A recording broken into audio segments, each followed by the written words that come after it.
Will the Zoom host please start the webinar? Webinar started.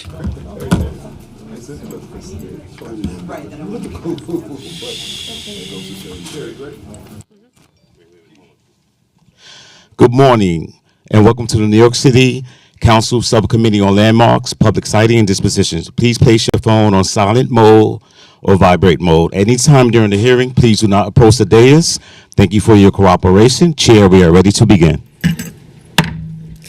Good morning, everyone. Happy summer. Welcome to the meeting of the Subcommittee on Landmarks, Public Sitings, and Dispositions. I am Councilmember Camila Hanks, and I'm the chair of this subcommittee. Today, I'm joined by my colleagues, Councilmember Brannan, Majority Leader Farias, Councilmember Marte, Councilmember Banks, and Councilmember Salam. Before we begin with today's agenda, I will remind everyone that this meeting is being held in a hybrid format. For members of the public who wish to testify remotely, we ask that you first register online, and you may do so now by visiting www.council.nyc.gov/land use to sign up, and then sign into the Zoom and remain signed in until you have testified. For anyone with us today in person wishing to testify, if you have not already done so, please see one of our sergeants and fill out a speaker's card, and we will call your name at the appropriate time. For anyone wishing to submit written testimony on the items being heard today, we ask that you please send it via email at landusetestimony@council.nyc.gov. Include the land use number and/or the project name in the subject line of your email. Video and audio testimony will not be accepted. I will remind members of the public that this is a government proceeding and that decorum will be observed at all times, and as such, members of the public shall remain silent unless and until called to testify. The witness table is reserved for people who wish to testify. No video recording or photography is allowed from the witness table. Further, members of the public may not present audio or video recordings as testimony, but can submit transcripts of such recordings to the sergeant for including in the hearing record. So I'm now opening the public hearing for pre-considered land use items as part of the Lincoln-Wortman project, an application by the New York City Department of Housing Preservation and Development pursuant to Section 694 of the General Municipal Law and for an amendment to a prior urban development action area project, altogether with related requests pursuant to Section 577 of the Private Housing Finance Law for a 40-year real property tax exemption. Together, these actions will facilitate a development of 21 three-story buildings with a total of approximately 63 affordable cooperative homes, including a superintendent's unit. The project will consist entirely of affordable homeownership units with a mix of 2 and 3 bedroom units, 63 parking spaces, and recreation space located in Councilmember Banks' district in Brooklyn. Appearing on this proposal today is Agata Naklikada. I'm sorry, I apologize. Olga Jobe. Those wishing to testify remotely may register online by visiting the council member's website at council.nyc/land use. Panelists, please ensure that your microphone is on, which is indicated by the red light. Council, would you please administer the affirmation? Panelists, would you please raise your right hand and state your name for the record? Do you affirm to tell the truth, the whole truth, and nothing but the truth in your testimony before this subcommittee and in answer to all council member questions? Make sure your mic is on. I do. I do. Thank you. Thank you, applicant panelists. For the viewing public, once again, if you need an accessible version of this presentation, please send an email to request to landuse@council.nyc.gov. The applicant team may now begin.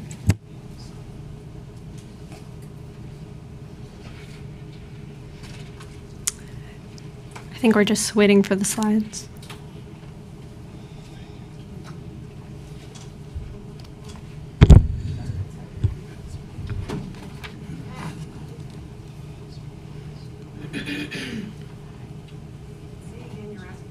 Oh, sorry. We're just waiting for the slides.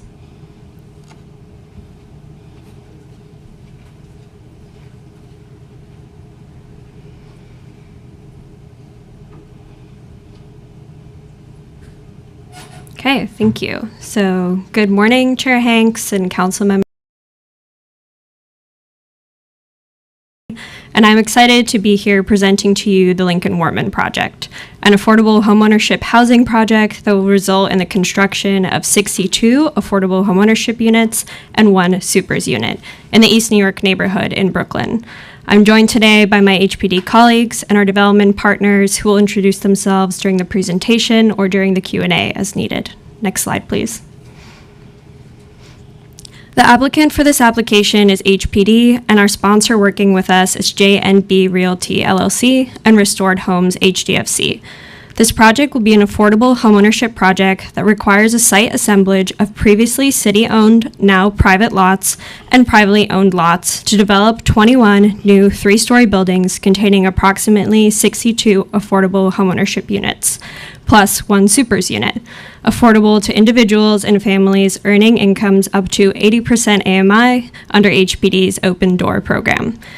And to facilitate this application, HPD is seeking an amended UDAP project summary to allow for 3 family homes to be managed by a co-op, rather than single and 2 family fee simple homes. The prior UDAP disposition approval in 2007 was for the development of single and 2 family fee simple homes under the new Foundations program. This program was replaced by Open Door. HPD is also seeking an Article 11 tax exemption. The project is to be located on Brooklyn Block 4531 on 10 lots, 4 of which are formerly city-owned lots and 6 of which are privately owned lots. And now I'll turn it over to Olga, a representative from the... Good morning again. I'm here to introduce the development team, which is comprised of Shelter Rock Next slide. Builders. Shelter Rock has developed over 1,000 units in Queens and Brooklyn and Staten Island. They are a family-owned development company. The sponsor of this project is JNB Realty LLC, which is an affiliate of Shelter Rock Builders, as well as Restored Homes HDFC. Rounding out the development team is Meltzer Mandel Architects, Restored Homes, as we mentioned, which will be the marketing agent for the project. They will also hold title as HDFC during construction. Diana Reyna Strategies Consulting and Ari's Consulting LLC, which is owned by me, a principal, an MWB, a state-certified MWBE, affordable housing consultant, and real estate developer. Next slide, please. As mentioned earlier, the sites are located in East New York, Community District 5, City Council District 42. The area is primarily 1 to 2-story single and 2 family homes and is across the street from a public school. It is easily accessible by public transportation, 5 bus lines, and it's within the HPD's Jewel Street Neighborhood Plan. Next slide, please.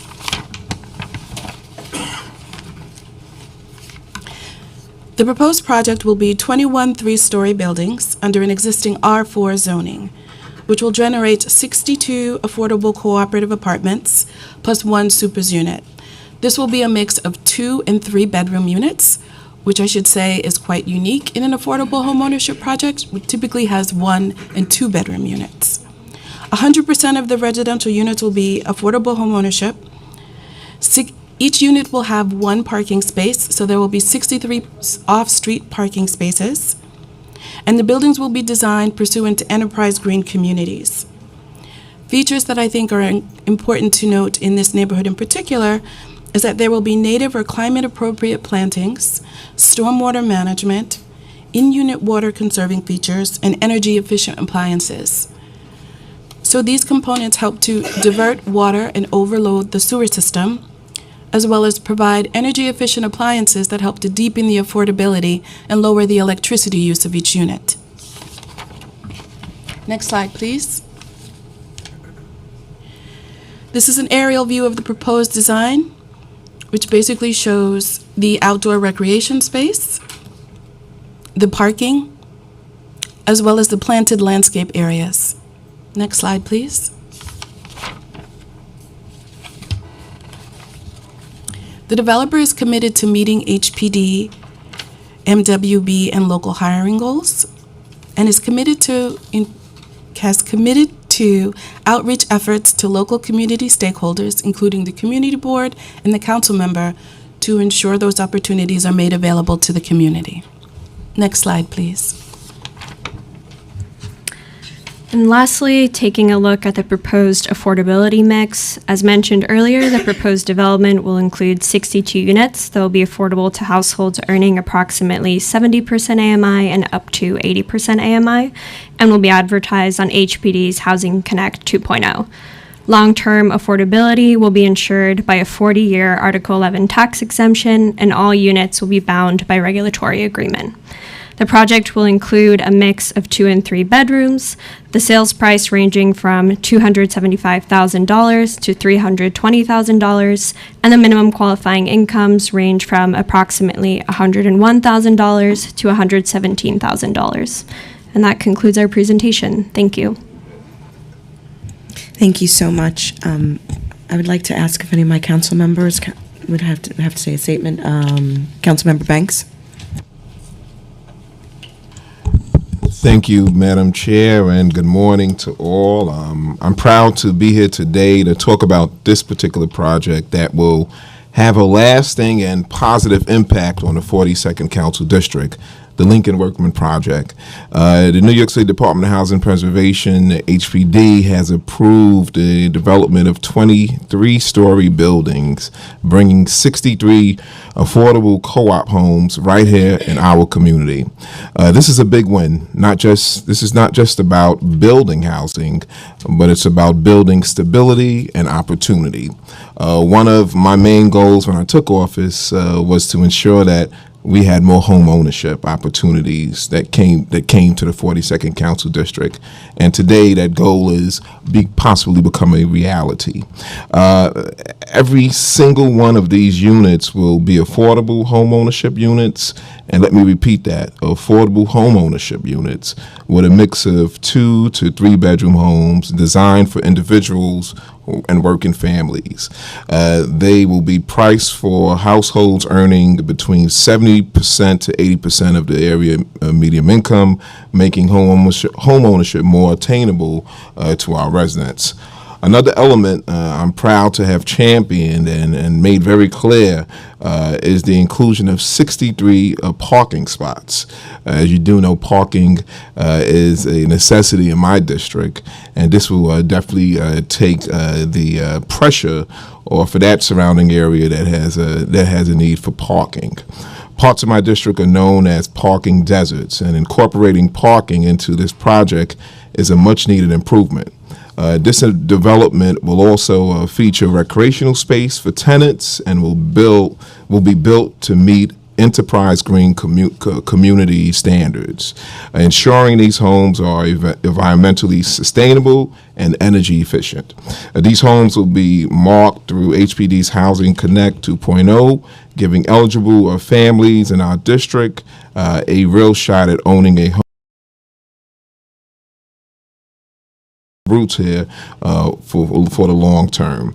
This is what investment in the district looks like: housing that is affordable, sustainable, and built to last. And it's another step towards ensuring the 42nd Council District continues on its path on becoming bigger, brighter, and better together. So thank you. Thank you so much, Council Member. Great project. Council, are there any members? I'm sorry.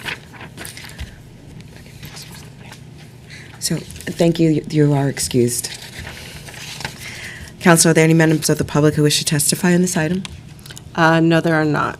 Okay, seeing none.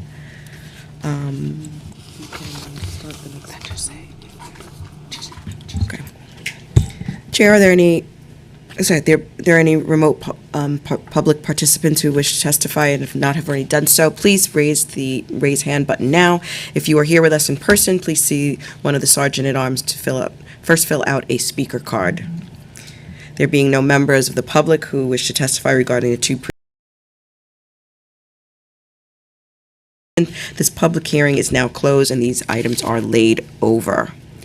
I am now going to open a joint public hearing for the pre-considered land use items for the former Whitney Museum of Art, individual and interior. Two applications submitted by the New York City Landmarks Preservation Commission for the designation of an individual and interior historic landmark in Councilmember Powers' district in Manhattan. Appearing with us today, the proposal is Margaret Herman and Jessa Ross. Those wish to testify must register online, visit the council's website at council.nyc.gov/land use. Panelists, please ensure that your microphone is on and which is indicated by the red light. Council, will you please administer the affirmation? Panelists, would you please raise your right hand and state your name for the record? Margaret Herman. Jessa Ross. Do you affirm to tell the truth, the whole truth, and nothing but the truth in your testimony before this subcommittee and in answer to all council member questions? I do. I do. Thank you so much, applicant panelists. Again, for the viewing public, if you need accessible version of this presentation, please send an email request to landusetestimony@council.nyc.gov. Now the applicant team may now begin.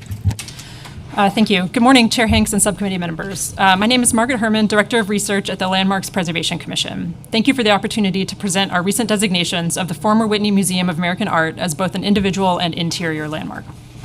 Next slide. 945 Madison Avenue was home to the Whitney Museum of American Art from its construction in 1966 until 2014. It's a brutalist-style inverted step pyramid clad in granite and raw concrete on the Upper East Side of Manhattan, contrasting starkly with the surrounding 19th century row houses. The building's interior juxtaposes polished and rough-faced surfaces with an emphasis on concrete, as well as natural materials such as stone and wood. On March 11th, 2025, the Landmarks Preservation Commission held a public hearing on the proposed designation of the museum as a New York City individual and interior landmark. 9 people spoke in support of designation, including representatives of Sotheby's, which is now the building owner, Friends of Upper East Side Historic Districts, Docomomo US New York Tri-State, Docomomo US, the New York Landmarks Conservancy, Historic Districts Council, and the Victorian Society, and 2 individuals. No one spoke in opposition. The commission also received 1 written submission in support of the designation. Council members, I will present the individual landmark proposal first and then move on to present the interior landmark. Next slide, please. The building is located at the corner of Madison Avenue and East 75th Street within the Upper East Side Historic District, designated a New York City Historic District in 1981. The individual landmark site is the tax lot. Next slide. The museum was founded as the Whitney Studio in 1929 by located in a row of buildings in Greenwich Village and later in a building adjacent to the Museum of Modern Art. By the 1950s, the Whitney Museum needed a permanent home. The museum's trustees acquired property on Manhattan's Upper East Side and engaged Marcel Breuer and Associates to design a new museum. Completed in 1966, it was the first museum in New York City devoted exclusively to American art. Next slide. Marcel Breuer trained as a carpenter at the Bauhaus in Weimar, Germany between the World Wars, where he designed iconic furniture, including the still popular Vasily chair, and subsequently served as a master of the school's carpentry program in Dessau. Breuer immigrated to the United States in 1937. As an instructor at Harvard and in a creative partnership with Walter Gropius, Breuer greatly influenced a group of young architects and by extension, the course of modern American architecture. Next slide. After breaking with Gropius, Breuer went on to design notable buildings in the 1950s and 1960s, such as the individual landmark Beggars Hall at the former NYU campus in the Bronx, now Bronx Community College, the UNESCO headquarters in Paris, and the Armstrong Rubber Pirelli Tire Building in New Haven. Breuer embraced the emerging brutalist style in this period, characterized by exposed raw concrete with few decorative elements. Breuer explored the versatility of concrete as a building material, yielding unlikely shapes. Next slide. The Whitney Museum site originally contained 6 row houses, which were demolished before the Whitney acquired the parcel. At 100 feet by 125 feet, the relatively small lot required an innovative approach to space planning. Breuer joined the project after the site was selected and settled on an inverted pyramid form with each level slightly larger than the one it rests upon, creating a stepped cantilever on the primary facade. Next slide. The heavy masonry building projects permanence and solidity while simultaneously appearing to float above a transparent glass ground floor. Windows on the upper stories are placed seemingly randomly across the East 75th Street facade, and a singular trapezoidal window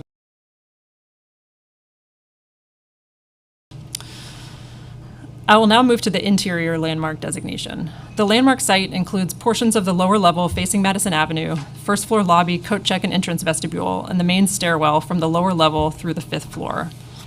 Next slide. Breuer's approach to interior design was underpinned by his philosophy that a building should be functional. He applied this approach to the many interiors he undertook, including his own residences and the interior of the UNESCO headquarters. Next slide. In the case of the Whitney's interior spaces, this is expressed in the open floor plans and in its unembellished concrete, wood, and stone materials palette. The museum's interior features rough-faced stone floors and distinctive overhead lights, and the walls and built-in furnishings are bush-hammered and board-formed concrete, typical of the brutalist style. Next slide. The lower level features a dramatic double-height space divided by the exposed concrete entrance bridge above. The west elevation, facing Madison Avenue, is primarily glass, beyond which sits an outdoor sculpture court sunken below the level of the sidewalk. Next slide. Having outgrown its space, the Whitney Museum relocated to a new building in 2014. After the departure of the Whitney, 945 Madison Avenue temporarily housed collections of the Metropolitan Museum of Art and subsequently the Frick Museum while their facilities underwent renovation. The auction house Sotheby's acquired the building in 2024 to use for galleries and showrooms open to the public. We are pleased that visitors will continue to be able to access these magnificent spaces. Next slide. The former Whitney Museum of American Art was one of pioneering architect Marcel Breuer's most prestigious commissions and is his only built work in Manhattan. The bold inverted pyramid with dramatic interior spaces broke with expected museum design and established the identity of the Whitney Museum of American Art as one of the most significant and forward-thinking arts institutions in New York. It's an enduring emblem of modern architecture inside and out. Thank you. Thank you so much. I'd like to recognize any of my colleagues who has any questions or remarks. Thank you so much.